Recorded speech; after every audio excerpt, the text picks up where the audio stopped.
మకర సంక్రాంతి. దీన్నే మనం పెద్ద పండగ అని పిలుస్తూ ఉంటాం. సూర్యుడు ఉత్తరాయణ పుణ్యకాలంలో ప్రవేశించినటువంటి రోజు ప్రారంభం నుంచి ఇక మకర సంక్రాంతి అవుతుంది. ఉత్తరాయణ పుణ్యకాలం ప్రారంభమైంది అంటే దేవతా సంబంధమైనటువంటి కార్యక్రమాలకి చాలా విశేషమైనటువంటి స్థానము కల్పింపబడుతుంది. సూర్యుడు మకర రాశిలోకి ప్రవేశిస్తే మళ్ళీ కర్కాటక రాశిలోకి ప్రవేశించే పర్యంతము ఉన్నటువంటి కాలం ఉత్తరాయణ పుణ్యకాలం. ఉత్తరాయణ పుణ్యకాలం తనంత తానుగా చాలా తేజోవంతమైనటువంటి కాలంగా, ఈశ్వర సంబంధమైనటువంటి కార్యక్రమాలు ఏవి చేసినప్పటికీ కూడా చాలా గొప్ప ఫలితాన్ని అనుగ్రహించగలిగినటువంటి కాలంగా చెప్పబడుతుంది. అందుకే సూర్యుడు మకర రాశిలోకి ప్రవేశించేటటువంటి సమయాన్ని లెక్క కట్టుకుని ఆ ఉత్తరాయణ పుణ్యకాలం ప్రారంభమవుతోంది అన్నప్పుడే ప్రత్యేకంగా ప్రయత్నపూర్వకంగా ఆ మకర సంక్రమణ స్నానము అని చెప్పి చేసి పితృదేవతల యొక్క సంతోషం కోసం, దేవతల యొక్క అనుగ్రహం కోసం మనం దాన ధర్మాది కార్యక్రమాల్ని నిర్వర్తిస్తూ ఉంటాం. ఇటువంటి ఉత్తరాయణ పుణ్యకాలం ప్రారంభమైనటువంటి మకర సంక్రాంతిని పెద్ద పండగగా మనం ఆంధ్రదేశంలో చాలా చాలా విశేషంగా చేసుకుంటాం. ఆ పండగ నాడు కొత్తల్లుళ్ళని ఇంటికి పిలిచి చక్కగా వాళ్ళందరికీ కూడా తలస్నానం చేయించి నూతన వస్త్రములనిచ్చి మంచి మధుర పదార్థాలతోటి అత్తవారి ఇంట్లో చక్కటి భోజనం ఏర్పాటు చేసి విందు వినోదాలతో ఎంతో సంతోషంగా చేసుకునేటటువంటి పండగ. ప్రత్యేకించి సంక్రాంతి పండగ అనేటప్పటికీ దాని శోభ వేరు. ప్రతి ఇంటి ముందు కూడా పెద్ద పెద్ద రంగవల్లులు తీర్చి గొబ్బిళ్ళు పెట్టి ఆవు పేడతో చిన్న చిన్న ముద్దలు చేసి ఆ గొబ్బిళ్ళకి బంతి పువ్వు అలంకారం చేసి కన్నెపిల్లలందరూ కూడా ఆ గొబ్బిళ్ళ చుట్టూ తిరుగుతూ పాటలు పాడుతూ ఆ ఆవు పేడలోకి ఆవాహన చేయబడినటువంటి అమ్మవారి యొక్క అనుగ్రహ విశేషం చేత వారికి ఉత్తముడైనటువంటి భర్త లభించాలని, వాళ్ళ జీవితం సుఖ సంతోషాలతో గడవాలని అమ్మవారిని ప్రార్థన చేస్తూ కొత్త బట్టలు కట్టుకుని ప్రాతకాలంలోనే ఆ గొబ్బిళ్ల పూజ చేసి వాళ్ళందరూ గొబ్బిళ్ల మీద పాట పాడుతూ చుట్టూ తిరుగుతూ కేరింతలు కొడుతూ నైవేద్యాలు పెడుతూ ఆ ప్రసాదాలు పంచుకుంటూ తింటూ ఒక కొత్త శోభని ఆవిష్కరించేటటువంటి కాలం. అలాగే గంగిరెద్దులు. మనకి ఎద్దు ఎంతో పూజనీయమైనటువంటి జంతువు. అది స్వయంగా పరమశివునికి వాహనం. దానిని ఆ విషయంతో అనుసంధానం చేసినప్పుడు భగవంతుడి వాహనంగా అనుగ్రహించగలగడం ఒక ఎత్తైతే, వేదం ఎద్దు గురించి ఒక మాట చెప్తుంది. ఎద్దు యొక్క డెక్కలలోంచి అమృత బిందువులు పడతాయిట.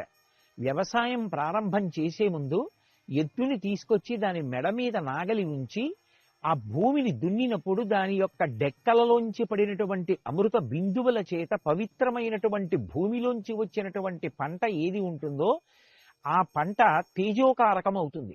అది కంటి సంబంధమైనటువంటి వ్యాధులు రాకుండా కాపాడడమే కాకుండా తిన్న అన్నం 6వ వంతు మనసుగా మారిపోవాలి. కాబట్టి ఆ మనసు భగవంతుని యందు కృతజ్ఞతాభావం కలిగినదై, శాస్త్రమునందు విశ్వాసము కలిగినదై, 10 మంది కొరకు నేను ప్రవర్తించాలి అనేటటువంటి త్యాగబుద్ధితో కూడుకున్నవాడై, త్యాగే నైకే అమృతత్వమానసహు అనేటట్టుగా బ్రతకడానికి కావలసినటువంటి విశేషాన్ని అనుగ్రహించగలదు. దీనికంతటికీ ప్రధానమైనటువంటి నేపథ్యం ఎక్కడుంటుంది అంటే ఆ ఎద్దు యొక్క డెక్కలలోంచి జారేటటువంటి అమృత బిందువులు భూమిలో తడవడం కారణం.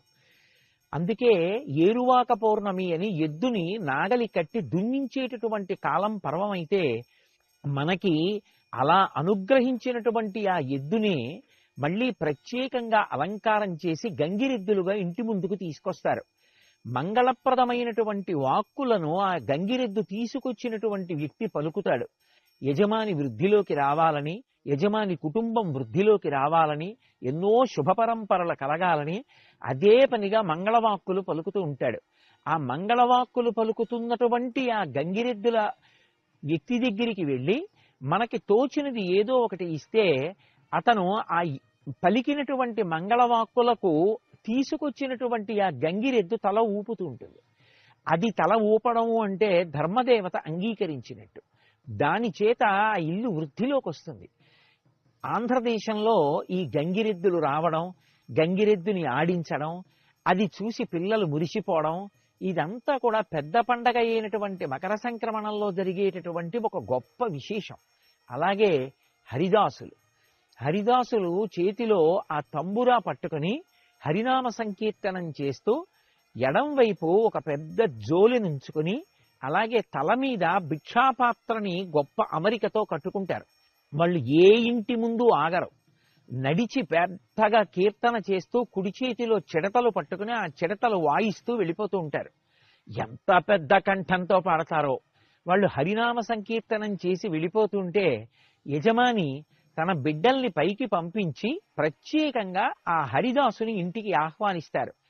ఆయన వీధి గుమ్మంలోకి రాగానే ఆ బియ్యం చేత్తో పట్టుకుని వేస్తే ఎంత అమరికగా వంగుతాడో, చంటి పిల్లలకి కూడా అందేటంత అమరికగా కిందకి వంగుతాడు. వంగినప్పుడు అందులో ఆ బియ్యం వేస్తే మళ్ళీ లేచి ఆ హరినామ సంకీర్తనం చేసుకుంటూ వెళ్ళిపోతూ ఉంటాడు. అందుకే ఉత్తరాయణం వచ్చింది అంటే దేవతలకి సంతోషం, ఋషులకు సంతోషం, పితృదేవతలకి సంతోషం, మనుష్యులకి సంతోషం, సమస్త భూతములకు సంతోషం. వీటితో పాటుగా ప్రతి ఇంటా కూడా చక్కటి పండగ వాతావరణం నెలకొని ఉండేటటువంటి పరమ పవిత్రమైనటువంటి కాలం.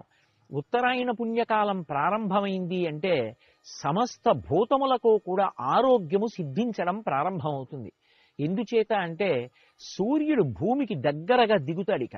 సూర్యుడు భూమికి దగ్గరైనటువంటి కారణం చేత సూర్యకాంతి చాలా విశేషంగా భూమి మీద ప్రసరిస్తుంది. అంతటి సూర్యకాంతి ఎప్పుడైతే విస్తరించిందో సమస్త భూతములు కూడా ఆరోగ్యాన్ని పొందుతాయి. లోకంలో అన్ని ప్రాణులకు ఆరోగ్యాన్ని ఇవ్వగలిగినటువంటి మహానుభావుడు భాస్కరుడు, ఆ సూర్య భగవానుడు ఒక్కడే. అందుకే మనకి ఆరోగ్యం భాస్కరాది చేత్ అనేటటువంటి నానుడి ఏర్పడింది. పైగా ఇక వసంత ఋతువు ప్రారంభమవడం మొదలవుతుంది. వసంత ఋతువు కానీ ప్రారంభమవుతోంది అంటే అంతకు ముందే చెట్లన్నీ ఆకులు రాల్చేసి తర్వాత చిగర్చడం మొదలు పెడతాయి. ప్రకృతి అంతా కూడా అందాలు సంతరించుకోవడానికి కావలసినటువంటి నేపథ్యం ఆవిష్కృతం అవడానికి ప్రారంభమయ్యేటటువంటి కాలమునకు నాంది ఉత్తరాయణ పుణ్యకాలంలోనే జరుగుతుంది.